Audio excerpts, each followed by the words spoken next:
नमस्ते बच्चों, स्वागत है आपका। We have already completed with exercise 4.1 and 4.2 जिसमें हमने पेयर ऑफ स्ट्रेट लाइंस, दो लाइंस, ऐसी लाइंस जो ओरिजिन से पास करती है, questions based on line passing through origin solve कर लिया। Now it's time for those lines which are not passing through origin. Yes, imagine you have line U and line V। अगर ये दोनों भी lines origin से पास नहीं कर रही है तो उसका कंबाइंड इक्वेशन क्या होगा, तो उसके प्रॉपर्टीज क्या होंगे। Let's see that, okay, and that is in exercise 4.3 of your chapter pair of straight lines. Okay, तो मुझे क्या करना है, ऐसे दो लाइंस के बारे में डिस्कस करना है जो ओरिजिन से पास नहीं करती है। दो लाइंस इसलिए मैंने लिखा है pair of lines. Okay, so let's start now. Imagine one thing, अगर ऐसी कोई लाइन है जो ओरिजिन से पास नहीं कर रही है तो ऐसे लाइन का जनरल इक्वेशन या स्टैंडर्ड फॉर्म क्या होता है। कोई भी लाइन जो ओरिजिन से पास नहीं कर रही है उसका स्टैंडर्ड फॉर्म होता है ax plus by plus c equal to 0। Perfect, क्योंकि ओरिजिन से पास होने वाली लाइन में कांस्टेंट नहीं होता, तो ओरिजिन से जो पास नहीं होती उसमें ये कांस्टेंट आएगा ax plus by plus c equal to 0। अब मेरे पास ऐसी दो लाइंस है तो इसको मैं दे दूंगा a1x plus b1y plus c1 equal to 0 and second वाली जो लाइन है उसको हम नाम दे देंगे a2x plus b2y plus c2 equal to 0। और इन दो इक्वेशंस का मुझे कंबाइंड इक्वेशन फाइंड करना है and that combined equation is known as general second degree equation in x and y। General second degree equation in x and y find करने के लिए मुझे क्या चाहिए, इन दोनों का कंबाइंड इक्वेशन चाहिए। अब आप ही बताओ मुझे कंबाइंड इक्वेशन फाइंड कैसे करते हैं। बहुत सिंपल है, अगर मेरे पास एक इक्वेशन है विच इज u, दूसरा इक्वेशन है which is v, u equal to 0, v equal to 0, then the combined equation is given by uv equal to 0।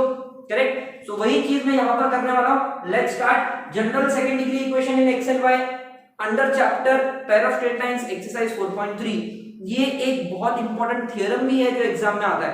Okay, सो वो थ्योरम ही हम लोग प्रूव करने वाले हैं। प्रूव करने के साथ साथ हमें क्या मिल जाएगा, जनरल सेकंड डिग्री इक्वेशन भी मिल जाएगा। Okay, so let's start. So यहां पर हमने कुछ अज्यूम कर लिया। क्या अज्यूम कर लिया, let pair of lines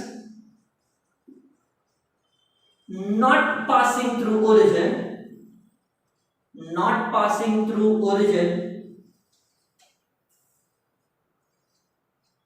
is given by u। Line u कौन सी है, it's a1x plus b1y plus c1 equal to 0 and v which is a2x plus b2y plus c2 equal to 0। अब अगर मेरे पास दो इक्वेशन है तो इसका कंबाइंड इक्वेशन कैसे फाइंड करते हैं। So I can write therefore combined equation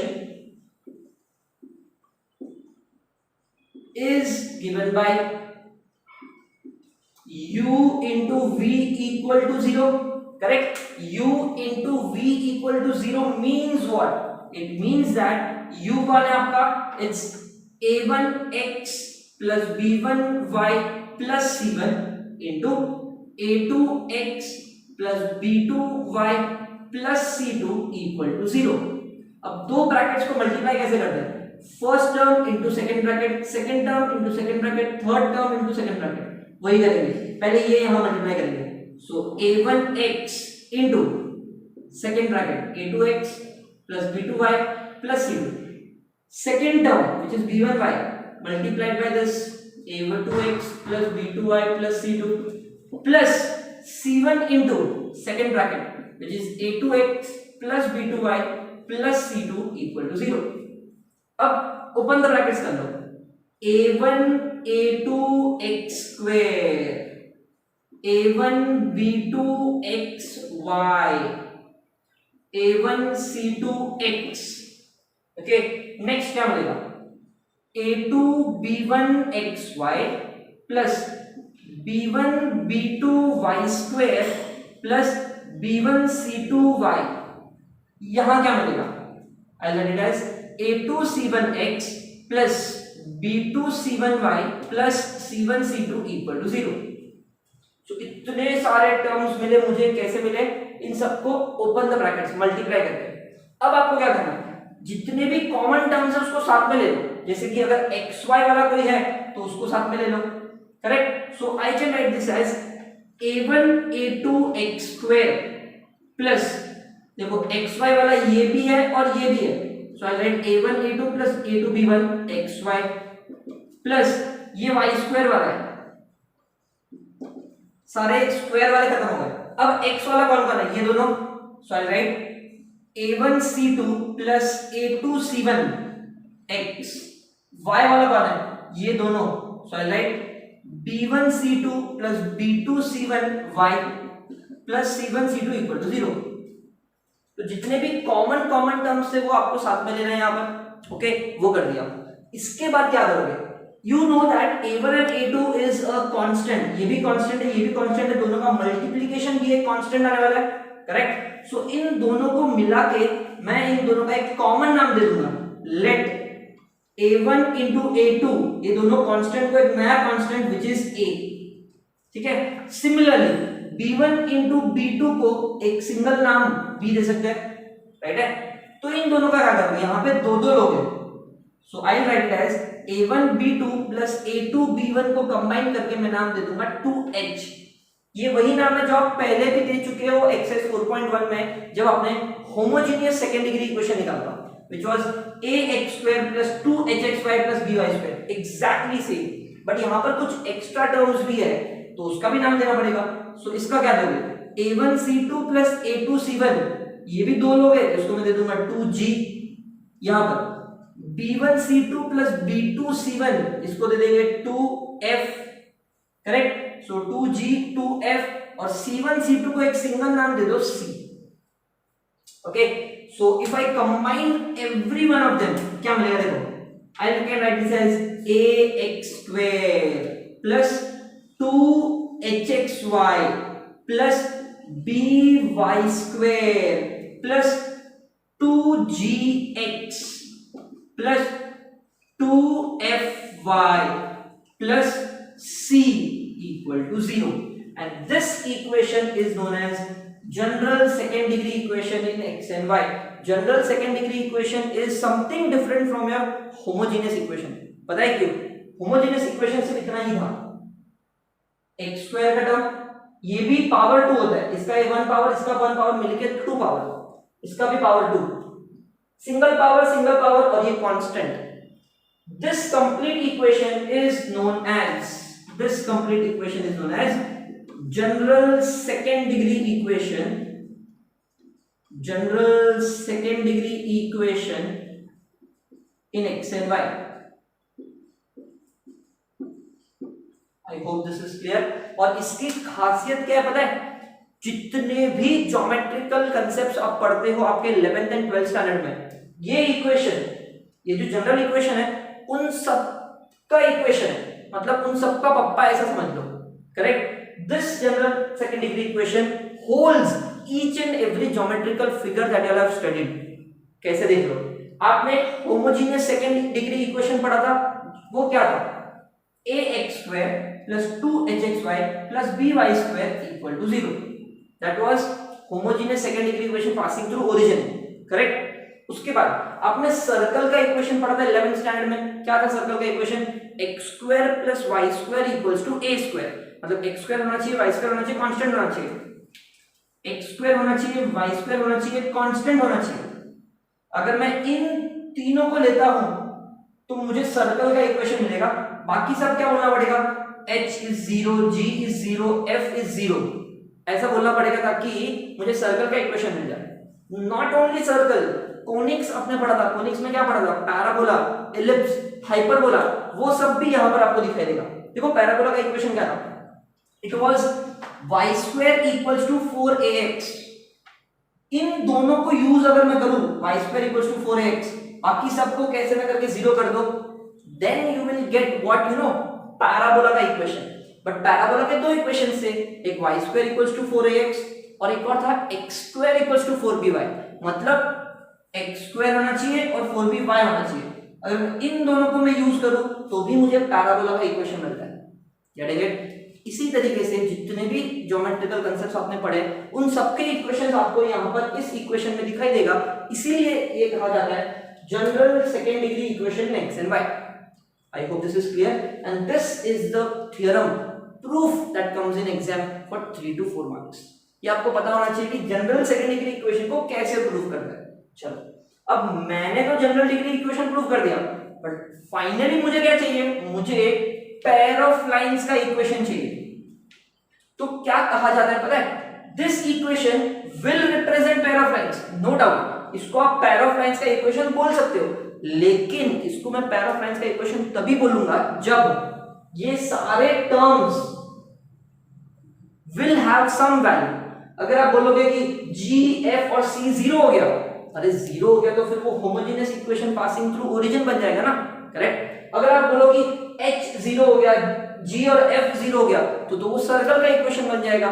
तो अगर मुझे इस इक्वेशन को, ध्यान से सुनना, वेरी इंपॉर्टेंट, अगर मुझे इस इक्वेशन को पेयर ऑफ लाइंस का इक्वेशन बताना है which is not passing through origin, ध्यान से सुनना क्या बोल रहा हूं, अगर मुझे इस इक्वेशन को पेयर ऑफ लाइंस का इक्वेशन बताना है which is not passing through origin, then it has to satisfy a condition. And वो कंडीशन क्या है वो सुनो, very very important condition for general second degree equation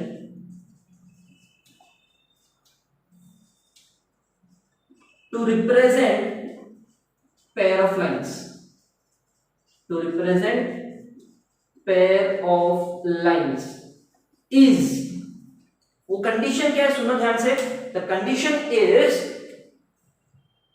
a b c, A B C D E F G H आता है आपको, ठीक है, वही लिखना है, A B C plus 2f G H minus A F square minus B G square minus C H square equal to 0 है. ये क्या कंडीशन है, यस, ये कंडीशन अगर सेटिस्फाई हुआ तो ही आपका ये जो जनरल सेकेंड डिग्री इक्वेशन है वो पेयर ऑफ लाइंस को रिप्रेजेंट करेगा.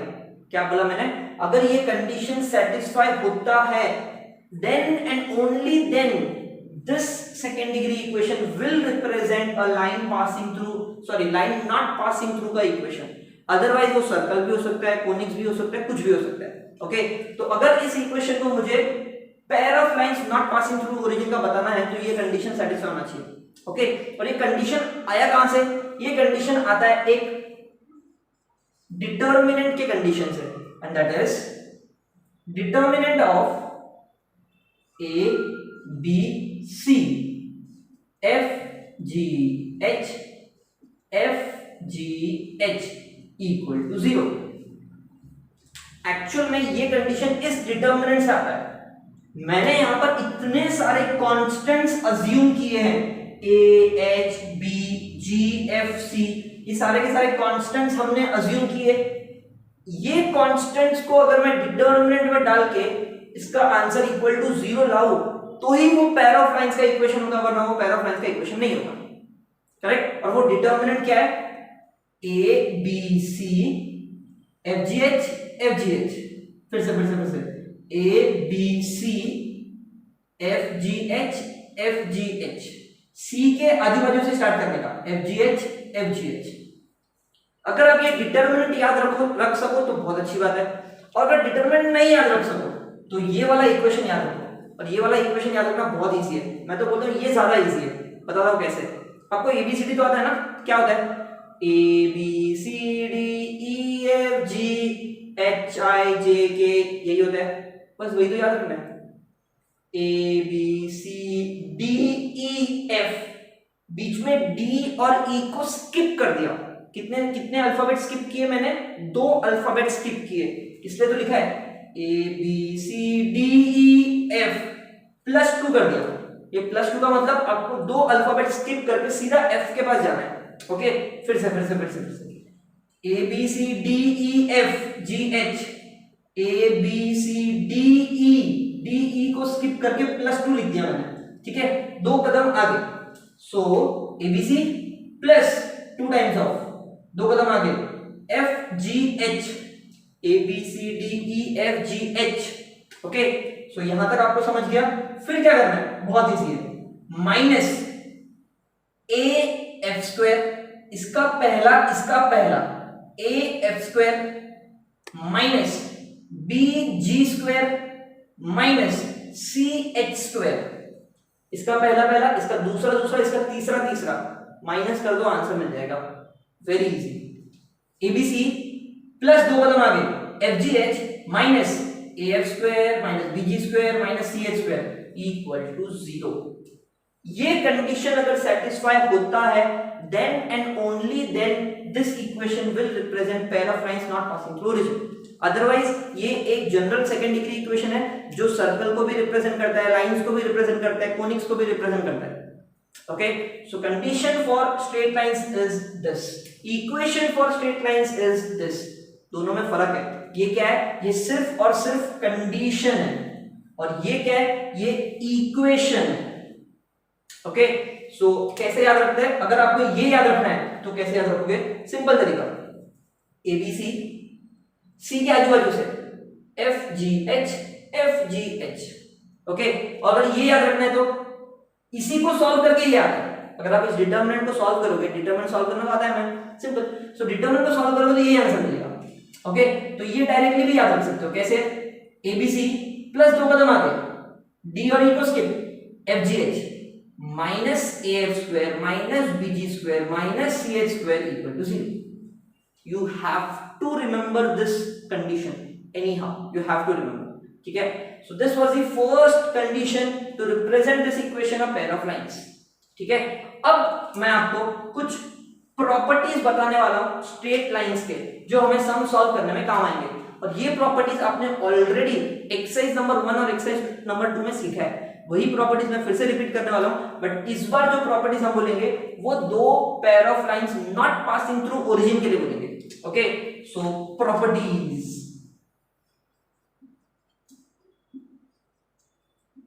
चलो फर्स्ट प्रॉपर्टी की बात करते हैं, अक्यूट एंगल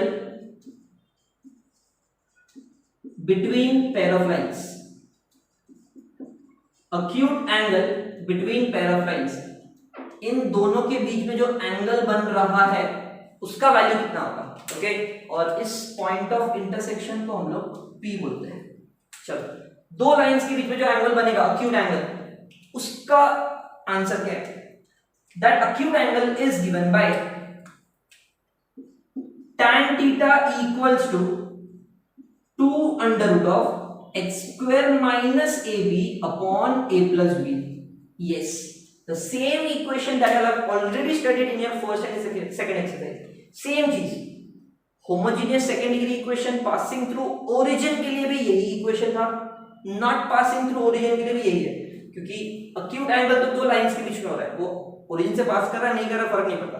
हम लोग tan थीटा का वैल्यू कैसे निकालेंगे, 2 under root of x square minus ab upon a plus b। Okay, अब बेस्ड ऑन दिस हमने दो कंडीशन और पढ़े थे, वो दो कंडीशंस कौन से थे, if lines are parallel,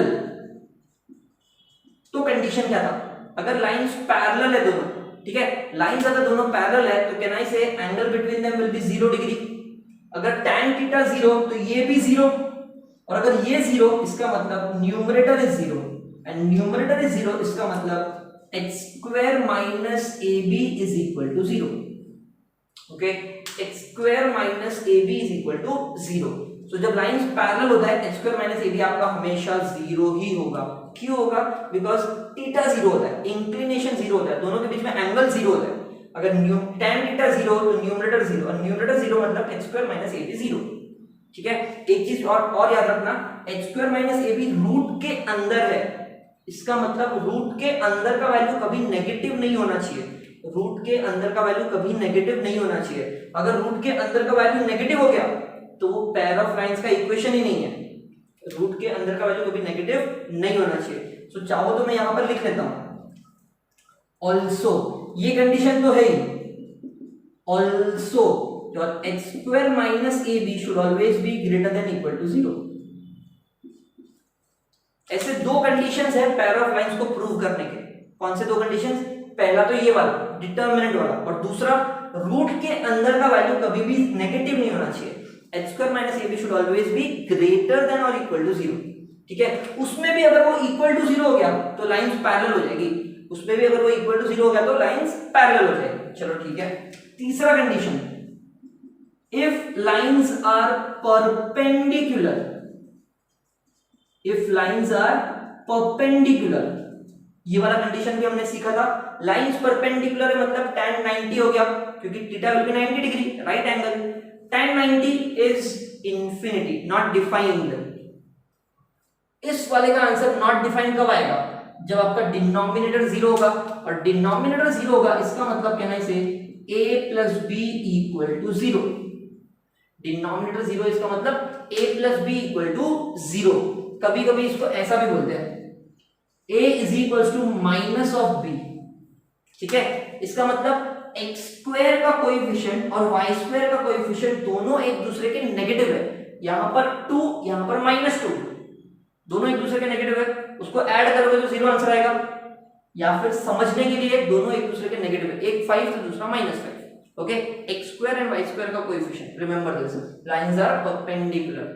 चलो चौथा कंडीशन, ये एक्चुअली कंडीशन नहीं है, ये एक शॉर्टकट है जो सबको पता होना चाहिए। पॉइंट ऑफ इंटरसेक्शन,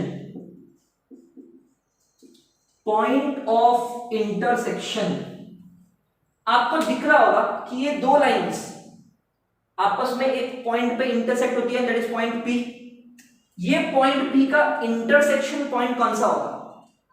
आप चाहो तो इन दोनों को साइमल्टेनियसली सॉल्व करके पॉइंट ऑफ इंटरसेक्शन निकाल सकते हो, नो डाउट मिलेगा ही मिलेगा आंसर। ये इक्वेशन को साइमल्टेनियसली सॉल्व कर लो, आंसर मिल जाएगा।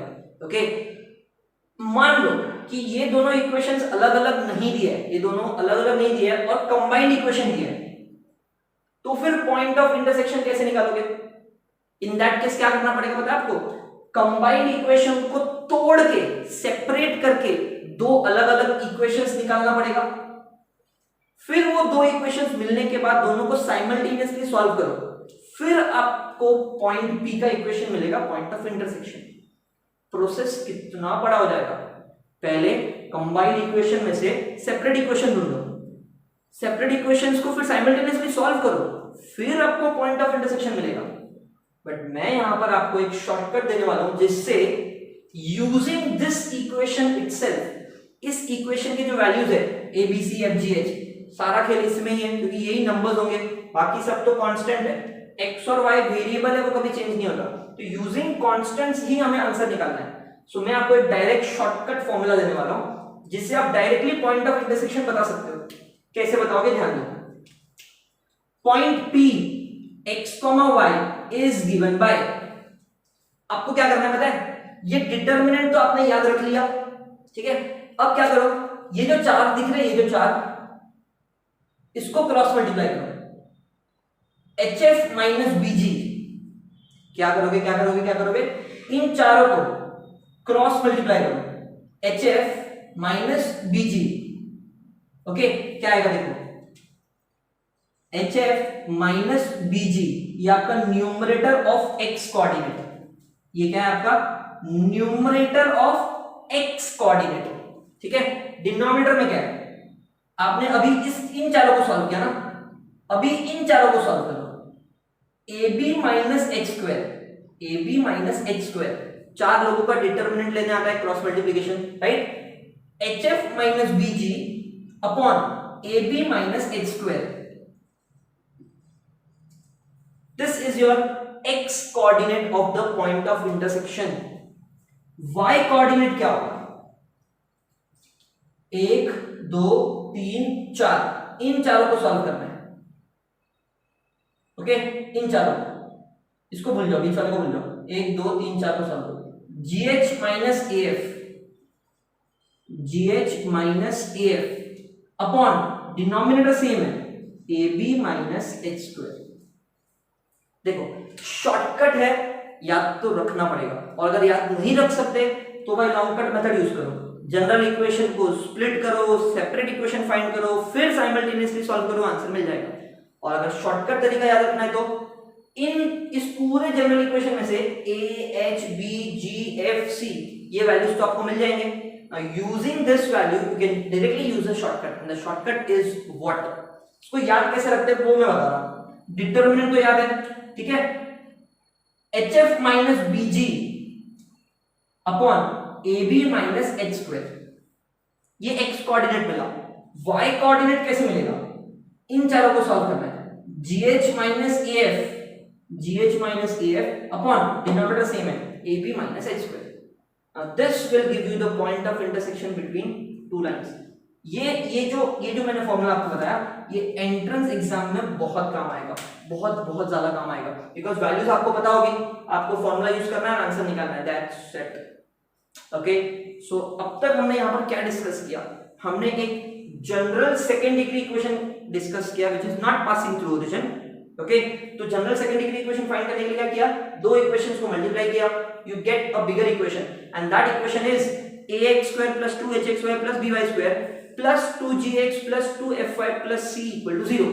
अब ये जो जनरल सेकेंड डिग्री इक्वेशन है, this represents each and everything। ये pair of lines passing through origin को भी रिप्रेजेंट करता है, ये pair of lines not passing through origin को भी रिप्रेजेंट करता है, सर्कल को भी रिप्रेजेंट करता है, पैराबोला, इलिप्स, हाइपरबोला सबको रिप्रेजेंट करता है। इन तीनों को यूज किया तो pair of lines passing through origin वाला इक्वेशन मिलता है। और अगर pair of lines not passing through origin वाला इक्वेशन चाहिए तो एक कंडीशन सेटिस्फाई होना चाहिए। वो कंडीशन क्या है, this determinant should be equal to 0। Determinant में कौन आएंगे, ये सारे कांस्टेंट जो हमने अज्यूम किए थे, क्या a b c और c से f g h, ठीक है। इस डिटरमिनेंट को सॉल्व करोगे तो एक लीनियर इक्वेशन भी आपको मिल सकता है, मतलब आप डिटरमिनेंट सॉल्व करो तो भी चलेगा और ये वाला इक्वेशन सॉल्व करो तो भी चलेगा। ये इक्वेशन को कैसे याद रखते हैं, abc प्लस दो कदम skip FGH minus AF square BG square CH square, चलेगा, ठीक है। So this is the first and the very important condition for this second degree equation to represent pair of lines.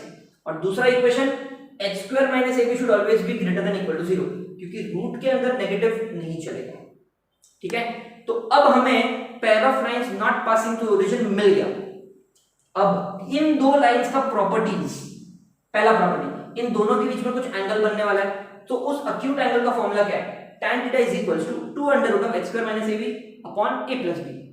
Same formula which we have already studied. उसमें भी अगर lines parallel हो गई तो h square minus ab 0, lines perpendicular हो गई तो a plus b equal to 0। And last and very important is point of intersection का formula which is given by this one. Okay, so I hope आपको ये समझ में आया होगा। based on this formulas we'll solve exercise 4.3, पूरा का पूरा एक्सरसाइज इसी फॉर्मूलाज पे सॉल्व होने वाला है। ओके, सो मेक श्योर आप ये अच्छे से याद कर लो और कॉपी कर लो।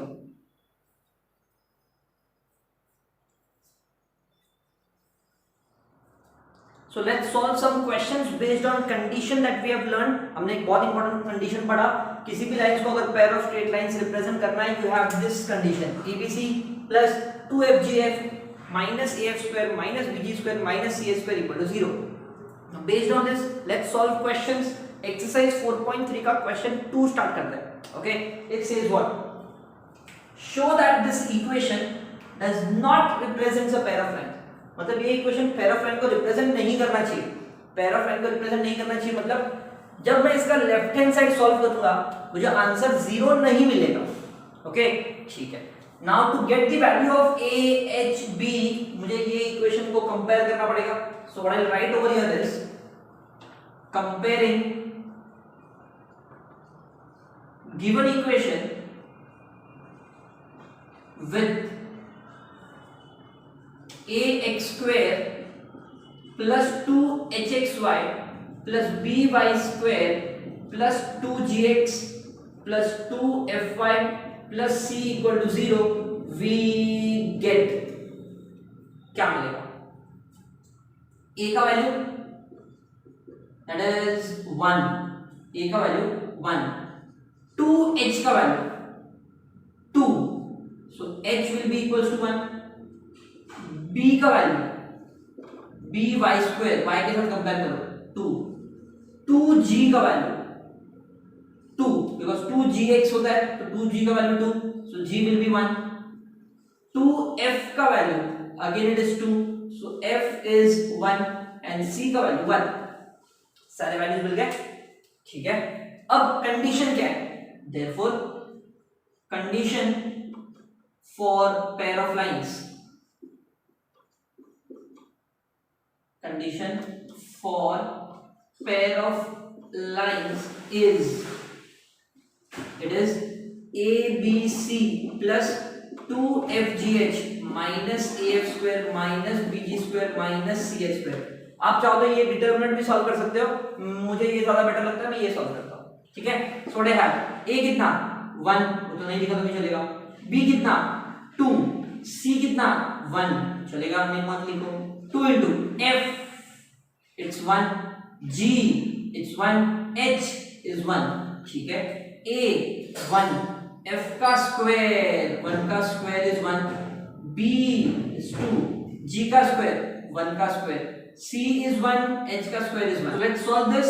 2 plus 2 4, 4 minus 1 is 3, 3 minus 2 is 1 and 1 minus 1 is 0।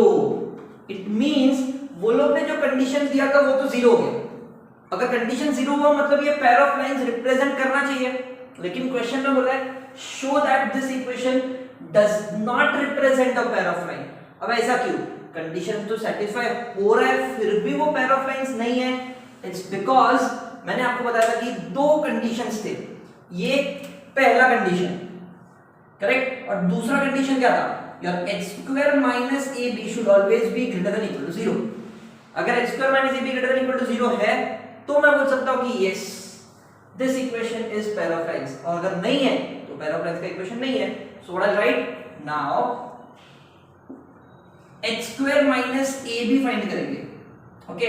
so h square minus ab कितना है, h square, h का square is 1, a into b, a is 1, b is 2, so 1 2s are 2, 1 minus 2 is minus 1, therefore h square minus ab is less than 0। और अगर ये less than 0 हो गया मतलब condition satisfy नहीं हुआ, therefore given equation does not represent pair of lines।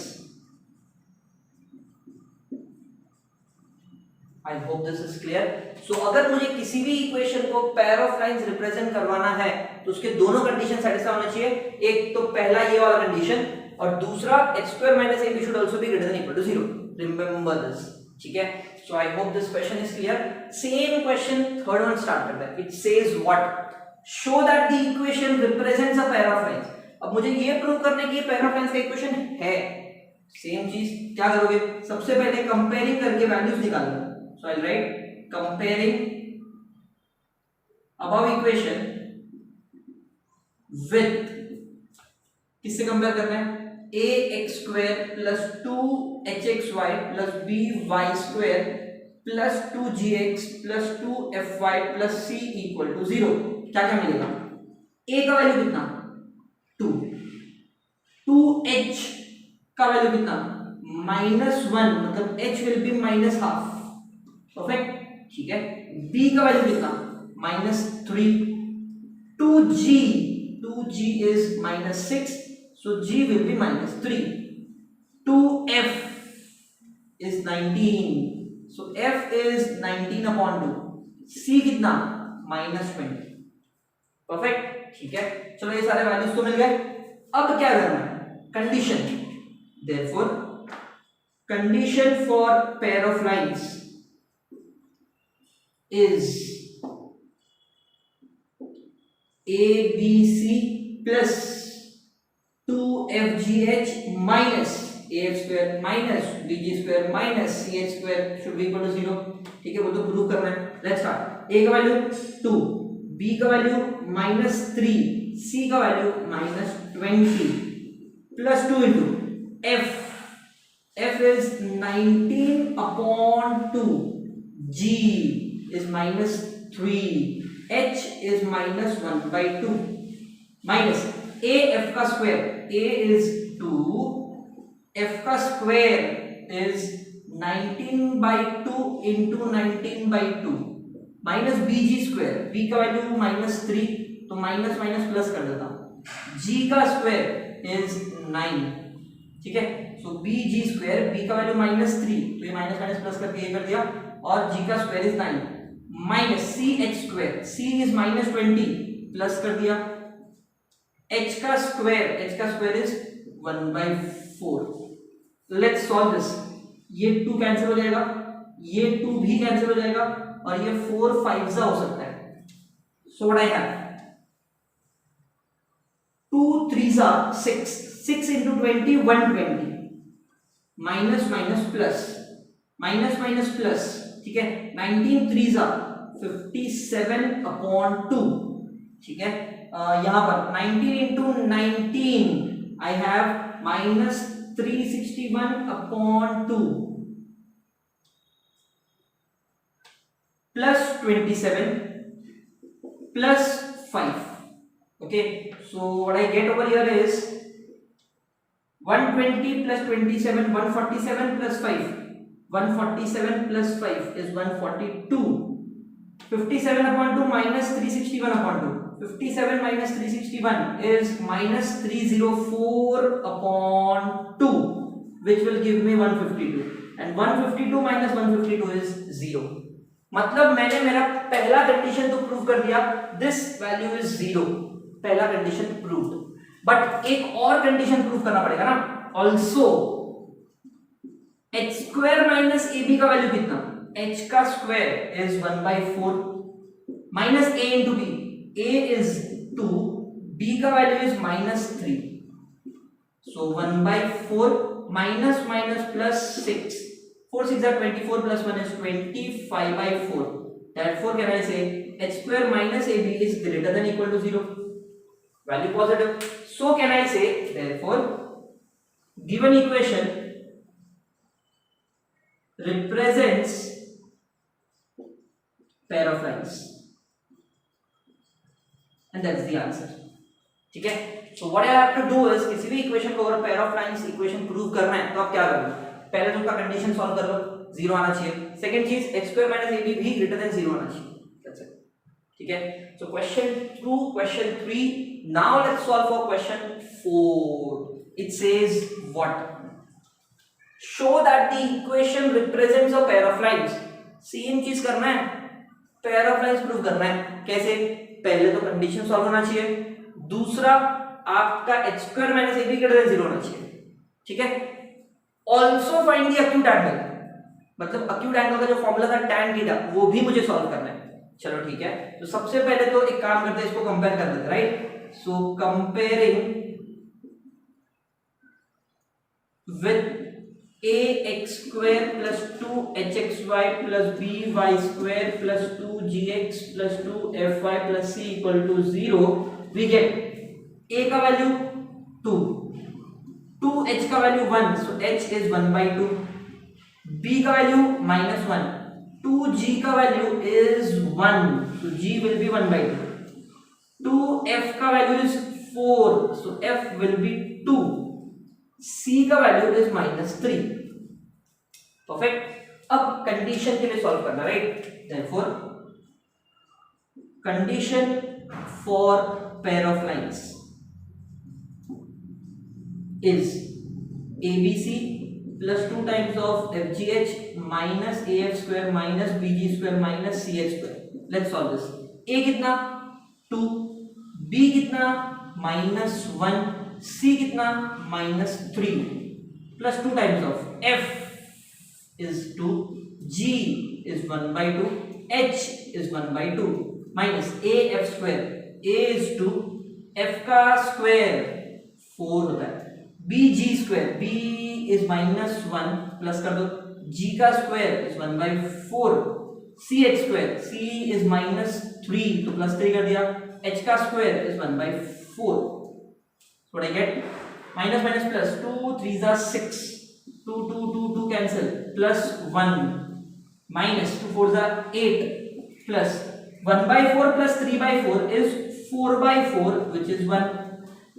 6 plus 1 7, 7 minus 8 is -1 plus 1 is 0. Then पहला condition satisfy हो गया. दूसरा कंडीशन क्या है, also h square minus ab कितना मिलेगा, h का square is 1/4 a into b. A is 2, b is -1. So 1/4 plus 2 will give me 4 to the 8 plus 1, 9/4. Therefore h square minus ab is greater than equal to 0.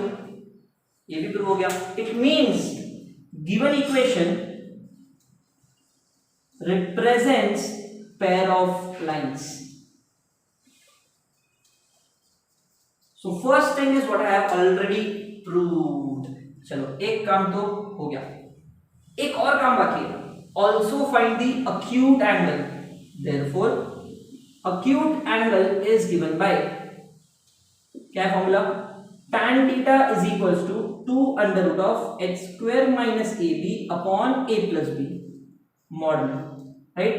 So mod of 2 under root of h square minus ab का निकाल के रखा है मैंने answer 9/4 upon a plus b. a कितना 2, b कितना -1.